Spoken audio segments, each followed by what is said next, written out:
Assalamualaikum warahmatullahi wabarakatuh. Apa kabar semuanya? Baik. Sehat ya? Semangat ya? Semangat. Yakin? Oh, masih ada suasana libur kemarin nih? Masih? Masih? Oke, berarti belum semangat full ya, buat belajar ya.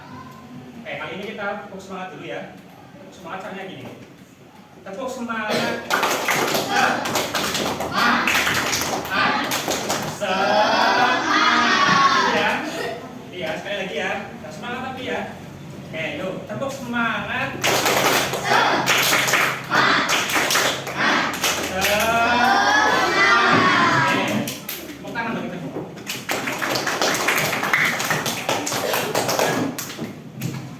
Sebelum memulai pembelajaran, baiknya kita berdoa dulu ya.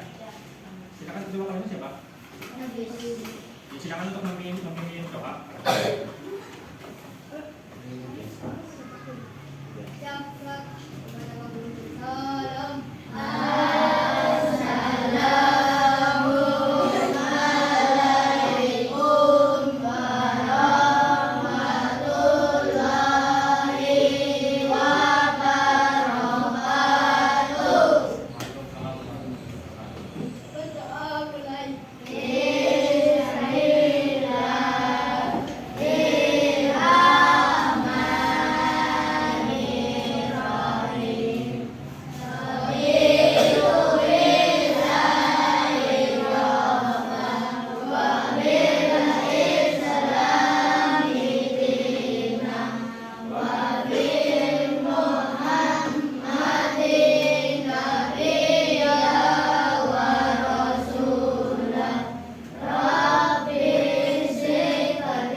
Oke, tadi kita sudah mempelajari tentang sifat-sifat dari bangun datar, kemudian jenis-jenis dari bangun datar, kemudian ada juga contoh-contoh dari bangun datar. Sampai sini dulu, ada yang mau ditanyakan? Apakah jajar genjang bisa berubah menjadi persegi panjang? Jajar genjang berubah jadi persegi panjang. Oke.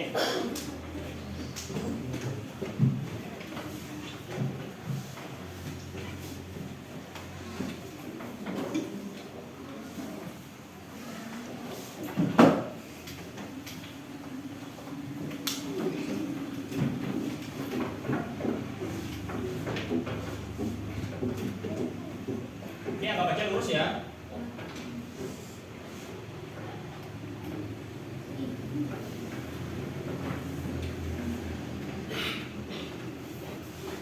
Apakah jajar genjang bisa berubah menjadi persegi panjang?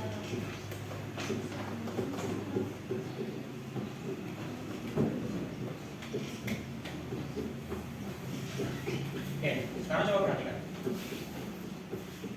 Kalau misalkan kita berandai-andai, kalian mempunyai sebuah jajar genjang, kemudian kalian potong sebelah sini. Setelah kalian potong, kemudian kalian balikin ke sini.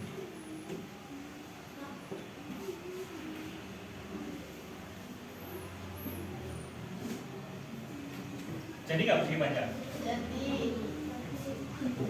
Jadi kalau kita potong bagian sini, kemudian kita balikkan dan putar ke sini, ini akan menjadi bambu. Paham ya? Nah, itu juga berlaku untuk rumus dari luas jajar genjang dan juga persegi panjang. Jadi nanti mungkin kalian pelajari di semester depan nanti ya, Pak ya. Semester depan mungkin ya untuk luas ya. Luas itu semester depan. Jadi ini.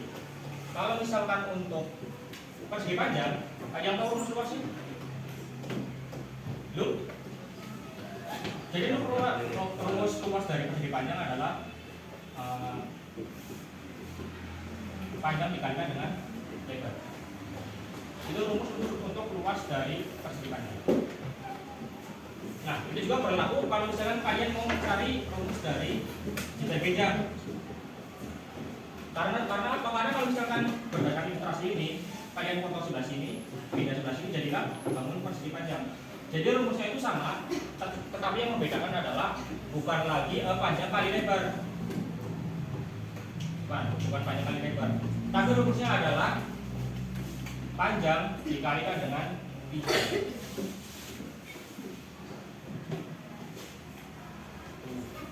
Ini nanti akan kalian pelajari mungkin di kelas 5 ya, kelas 5 atau mungkin masih luas satuan tidak paku. Oh, ya nanti akan kalian pelajari semester depan. Jadi gitu ya untuk bisa nggak jeda beda berubah jadi persegi panjang? Jawabannya yang pertama. Kemudian yang kedua ada yang mau bertanya? Saya dulu. Apa arti sisi sejajar? Sisi sejajar. Oke.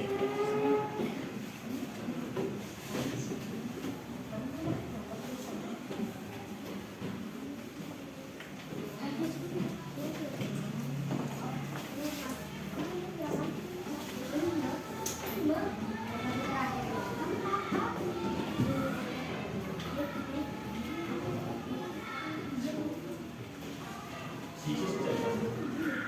Jadi mungkin kalian tadi memperhatikan ya kalau misalkan di PowerPoint atau di presentasi itu ada yang namanya sepasang sisi sejajar. Nah, sedangkan sisi sejajar itu apa sih? Jadi sisi sejajar adalah kalian kalau misalkan membayangkan rel kereta, tahu ya rel kereta ya? Itu kan ada dua, yang dimana atasnya adalah roda kereta. Ada dua seperti ini. Nah, kalau misalkan kereta relnya itu belok ke kanan, yang belok dua-duanya cuma salah satu. Dua-duanya. Kiri juga sama kan? Kiri juga sama dua-duanya. Nah, jadi sisi sejajar adalah sisi yang tidak akan pernah bertemu walaupun bentuknya tidak beratur. Jadi dinamakan dengan sisi sejajar. Jadi kalau misalkan nih kita lihat persegi panjang nih, sisi sejajarnya 1 dan 3. Jadi kalau misalnya kita gambar seperti ini, kita panjangkan seperti ini. Sisi 1 dan sisi 3 bertemu enggak? Mau sampai sini pun sekalipun bakal ketemu enggak? Enggak. Nah, jadi itu yang dinamakan dengan sisi yang sejajar. Begitupun kalau misalkan dari jajar G-nya.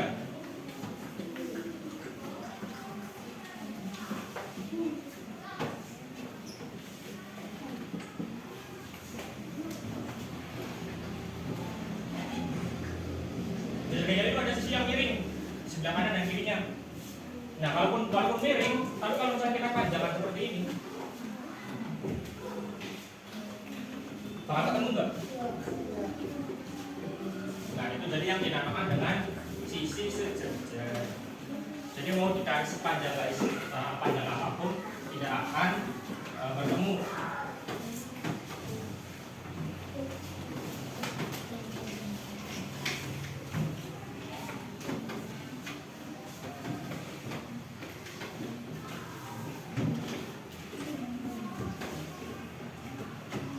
Terus ada yang mau tanya lagi? Ya. Bagaimana cara membedakan persegi dan belakang? Persegi dan belakang tepat itu yang mau tadi kita bahas ya. Tadi kita sempat mempelajari ada belakang tepat dan persegi bedanya apa sih? Kalau yang belakang tepat itu cuma dimiringin apa gimana sih gitu kan? Kita akan bahas. Jadi yang namanya persegi tadi kita udah belajar.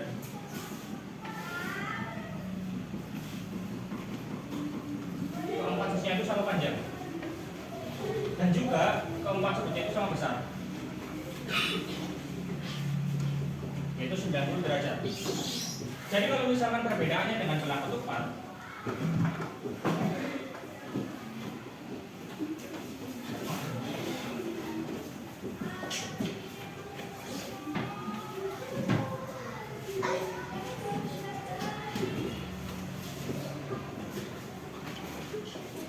perbedaan dengan belah ketupat ada terletak dari titik sudutnya. Jadi kalau misalkan untuk persegi itu sudutnya itu selalu 90 derajat, tapi kalau misalkan untuk belakang tepat itu tidak selalu 90 derajat. Bedanya di situ. Kemudian panjang sininya gimana? Panjang sininya semua tetap sama. Sifatnya tetap sama dengan persegi. Jadi panjang sininya itu sama.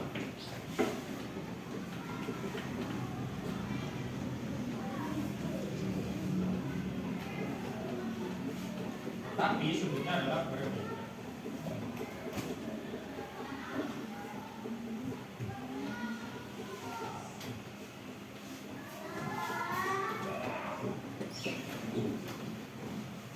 Untuk perbedaan dari persegi dan juga belakang.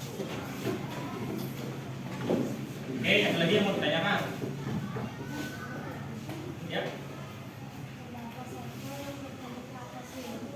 Benda apa saja yang berbentuk trapesium? Kalian mungkin cuma sebentar ya. Coba sebelum saya jawab deh, ada yang pernah lihat bentuk trapesium dalam kehidupan sehari-hari? Belum? Belum? Kalau misalnya saya gambar seperti ini,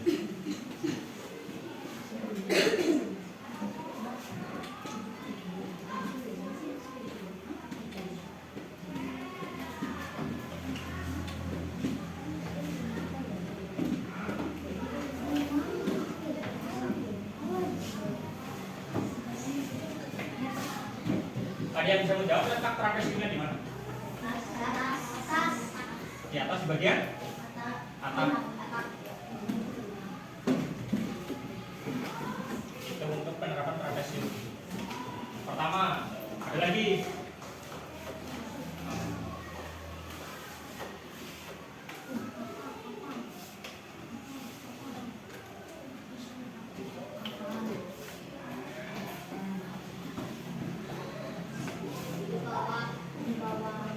Ada yang menjawab? Sebelah mana? Bawah. Walaupun bentuknya ini terbalik, yang ini kan seperti ini kan di atas kan, yang ini kan di bawah. Tetapi selagi itu memenuhi sifat-sifat dari bangun trapesium, maka namanya tetap suatu bangun trapesium. Terus ada lagi, misalkan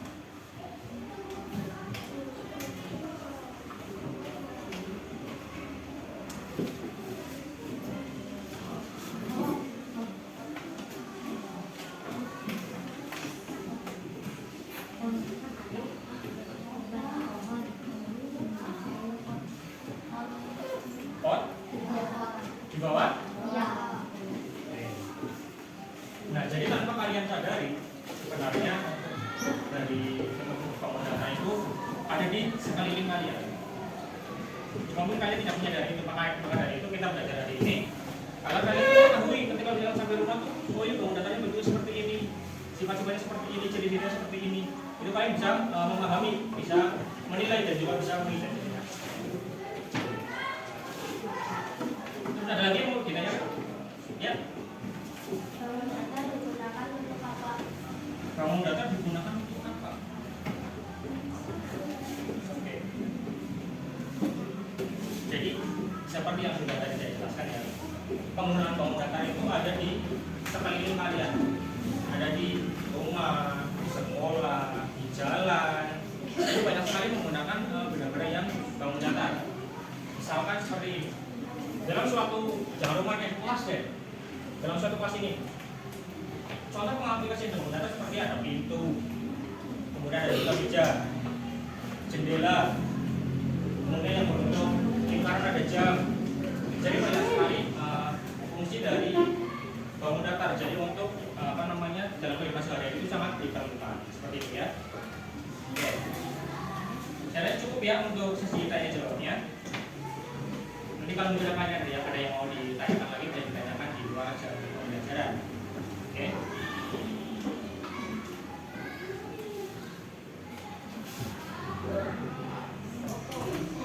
Oke, sebelum penutupan, saya tanya nih ke kalian semua nih. Kira-kira seru nggak belajar tentang bangun datar? Yang bikin seru apa? Belajar bangun datar? Apa yang bikin seru? Jangan cuma jawab seru gitu. Tapi kasih tahu alasannya. Apa? Apa? Orangnya seru. Oke, boleh. Belajarnya asik ya. Nanti kalau misalkan di depan saya kasih lagi boleh? Boleh? Boleh Pak Guru? Boleh. Boleh? Boleh. Oke. Jadi ya untuk kesimpulannya adalah dalam kehidupan sehari-hari kita itu selalu menemukan apa itu bangun datar. Kita selalu melihat bangun datar di sekeliling kita mulai dari pintu, jendela, kemudian ada juga kipas, papan tulis, meja di dalam kelas. Kita kalau misalkan di jalan kita menemukan mungkin lihat ban, kemudian melihat juga orang-orang lalu lintas seperti itu ya. Kemudian di rumah juga mungkin ada pot, kemudian ada juga televisi di rumah. Kemudian kalau misalkan kalian liburan ke pantai, kayak melihat perahu, kemudian trapesium seperti itu ya. Jadi kalian itu dan kita semua ini tidak terlepas dari yang namanya bangun datar. Kita ini setiap melihat itu selalu ya bangun datar dimanapun kita berada. Itu ya simpulannya ya. Oke.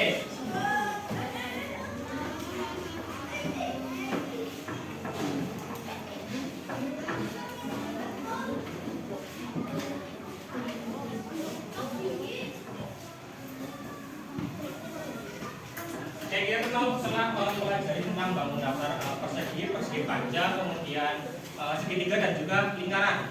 Sampai sini sebelum saya tutup, ada yang mau ditanyakan? Gak ada? Lapar? Iya. Mau istirahat? Oke. Ya baik, saya akhiri ya untuk pertemuan kali ini. Saya mengucapkan terima kasih atas kerjasama kalian semua yang sudah berpartisipasi dalam kelas ini. Kemudian kepada Pak Guru juga saya mengucapkan terima kasih banyak. Berikan waktu dan kesempatan juga. Ya terima kasih. Wassalamualaikum warahmatullahi wabarakatuh.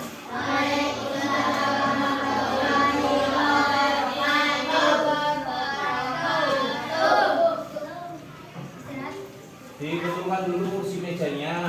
Istirahat.